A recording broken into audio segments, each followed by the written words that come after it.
Hey, well, welcome back. Gonna work on doing some Fender extractors on Project Mockingbird. We get all the painting done. That last video or so. Took a week off, went to the TransAm Nationals. Now, 99 degrees of hot madness. So what can we do? We can't do more painting, but we can get these installed.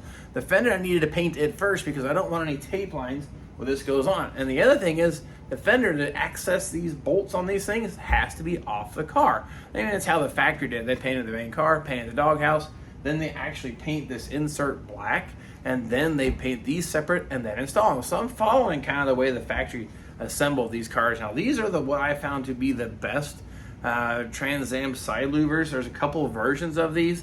I have the other ones on my TransAm router, and I have probably 20 hours in labor to get them to look okay. These I have about 4 hours of labor into them, and they look a lot more authentic, and they were a whole lot less money and a lot less time. So what I'm telling you, watch the previous video. I'll show a link in here, checking these things out. If you want to buy a set of these, this is the way I would go.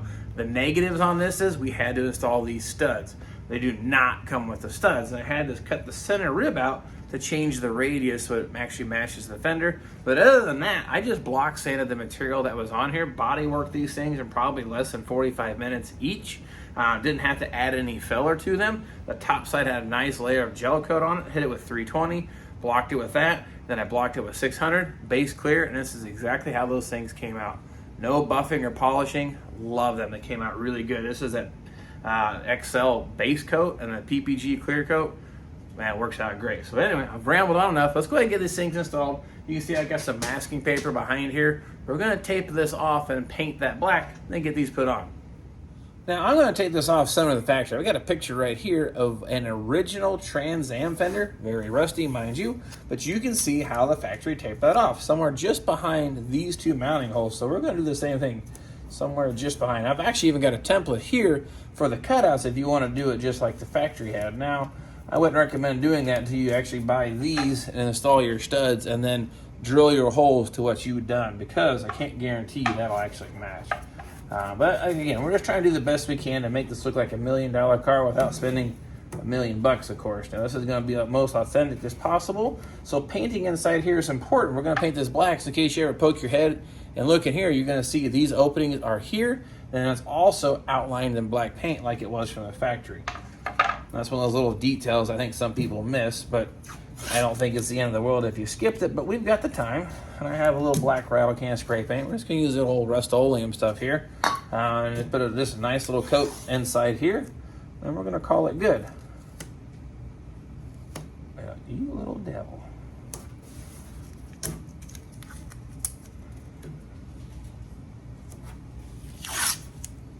And of course, this is one of those things you got to methodically think this out. Like these extractors, there's no way to access the backside to put the hardware back on them. So when do you put them on? You put them on first, then paint. Then you're going to have a weird paint line around these, or it's not going to get painted right. So painting in pieces was the way to go, but it does complicate things in installing them later. So now I'll go ahead and just put a couple pieces of this around here to make sure I'm getting overspray everywhere. Ta-da! Just like that, all masked off, right? Little TV magic. Now, what I'm going to do, just going to lightly scuff the surface here. I don't got to get carried away. This isn't going to be on the outside of the car, but that clear coat is some really good stuff, meaning the paint may actually peel if I don't give it just a little bit here. And that's what we're going to hit with just your normal Scotch-Brite. Again, doesn't have to be perfect. We're just going to get the effect that way. You get one of those really picky people at a car show and they poke your head inside here and they go, "You didn't paint inside there black." Well, guess what? We did.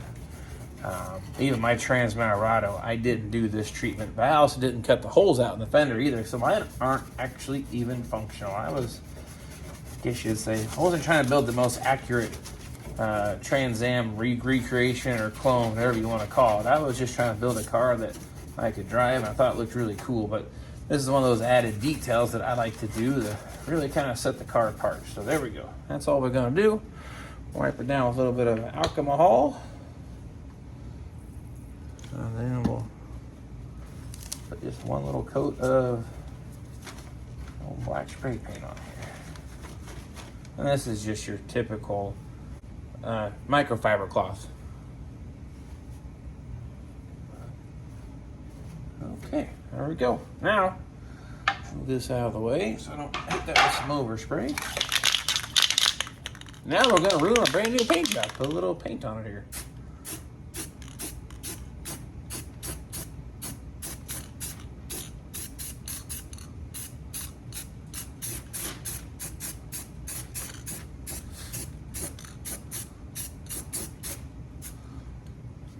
Simple as that. Let that dry.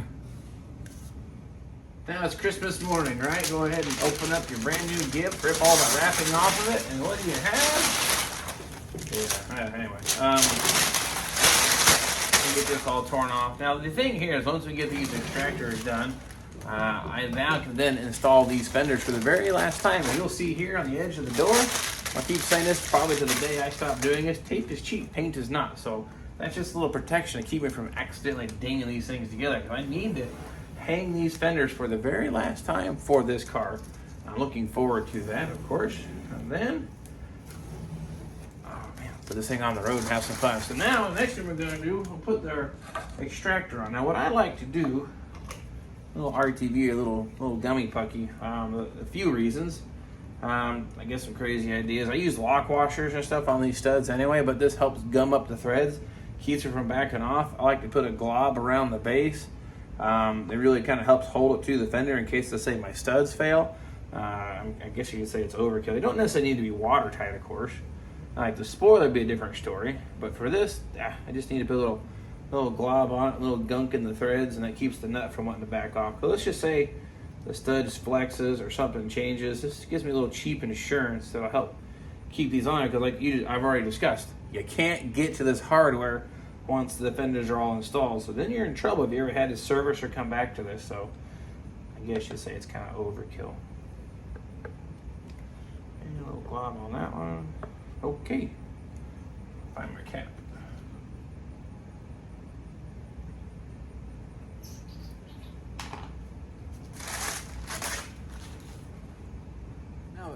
Now the fun part, we're gonna flip this fender up.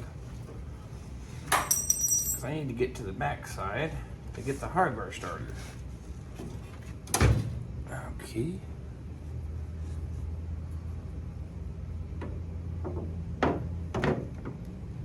As simple as that, right? Of course, you can't see anything. Here, let me help you out. You guys need to grow up a little bit. But now, basically all I'm gonna do is stack a regular washer, a lock washer, and a nut on the back side here.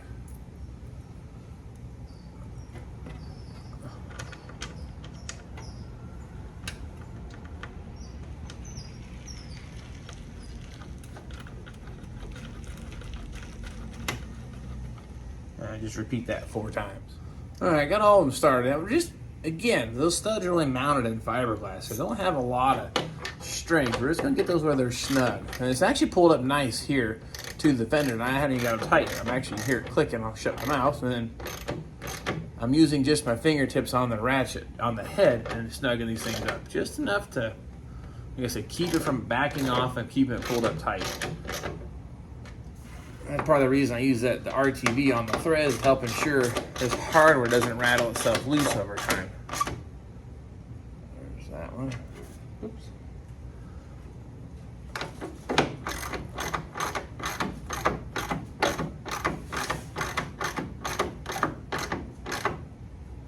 All right, 3.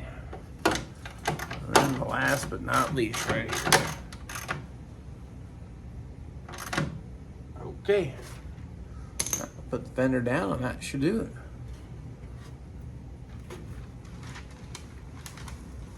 Okay.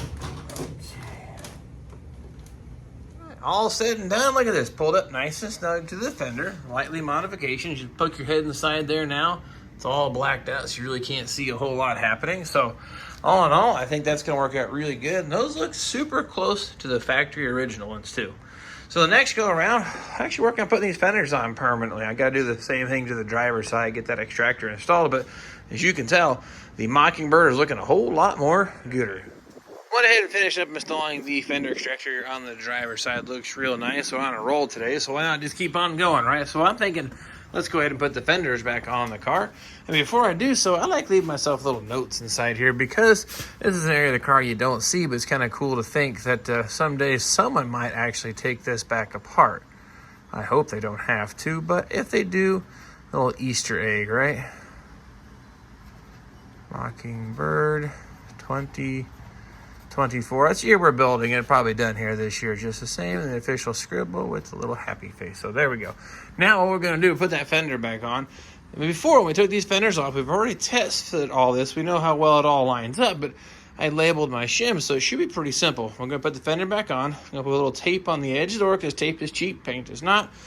And then we'll go ahead and get this wrestled into place. I got the shim stack for here, here, and the one down there. And then we'll get the bolts snugged up and see if we can get this fender put back on.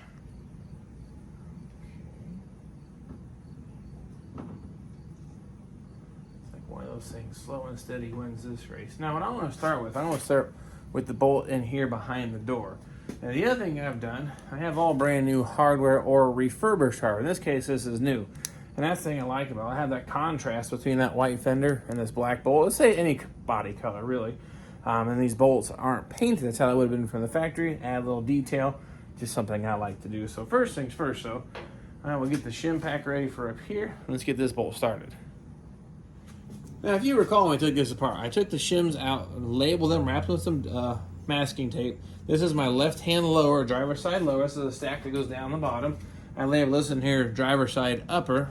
And then the one here for the door jam, I've already peeled the tape off because my next step is these couple shims. And here's the thing about it. We know this is really close, and honestly, you should have put these in there and need no adjustment side, whatever wiggle room we need to move the fender out. The gapping should all be set if I put it back the way that it was. So that's when we did all the body work with those shims set up with this fender and this door. So once it's all said and done, should be super close. Now I've got the fender roughed in place.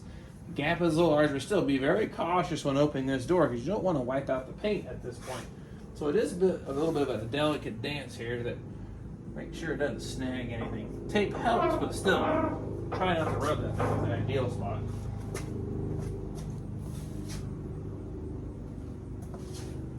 Okay, and we're good. Now, get this bolt started, tuck these shims in there. And this is a pretty good sized bolt actually. It's pretty lengthy because of the shims and reaching that fender, and that inside nut kind of floats inside that fender.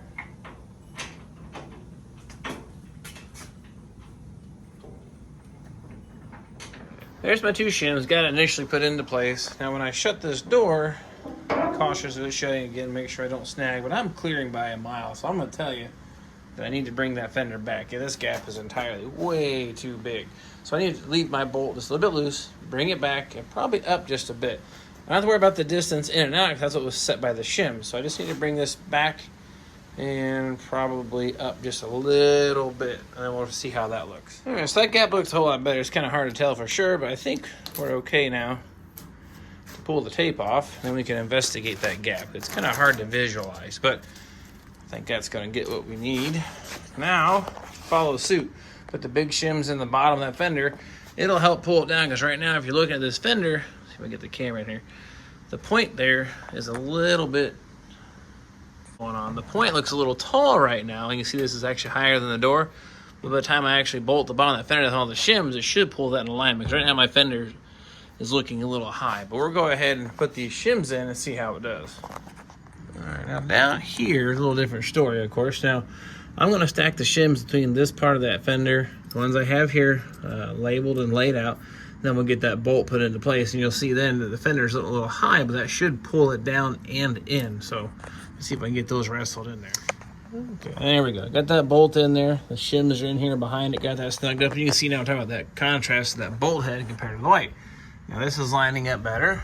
That is looking a whole lot closer to on par. Let's check up here. Yeah, it's definitely looking a whole lot better. I can't really get the camera in here close, but you get the idea. The lines of the body panels are lining up nice and seamless between the fender and the door. If I shut that door all the way, it really closes up that gap. So I'm going to call that good. All right, now that we got the fender bolted into place, got that one snug. I put this one in here. You can see now, talking about that contrast, looks really cool, that black versus the white. Shims are stacked back underneath as they were. Now, the thing you want to do, though, since I've got this set at a very tight tolerance, probably a little closer than factory, open this door very slowly and watch for any clearance issues, because we are running closer than the factory would have. So I'm going to run this thing in and out nice and even. It looks close, but I can't really get my camera in there, but I assure you there's just enough clearance for this door to clear.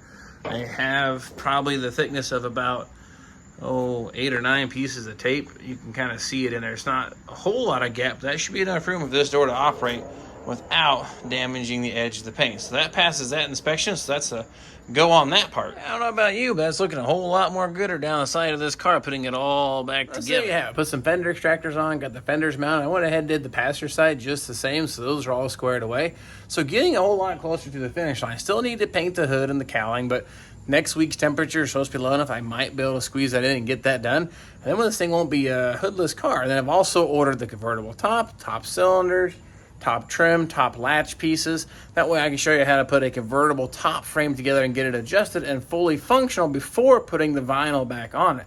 And you get the thing where it just shuts nice and easy is the goal. So that's what we're going to get into here on the next few videos. So don't want to miss that. So if you haven't subscribed, you want to see how this stuff goes back together, please do that. It helps me out, and appreciate everyone else, of course, sharing the footage or the coverage of what we're doing here in the little 2-car garage on Project Mockingbird. So nonetheless, I will get some more videos headed in your direction. Thank you for watching, and hope to catch you guys and gals next time.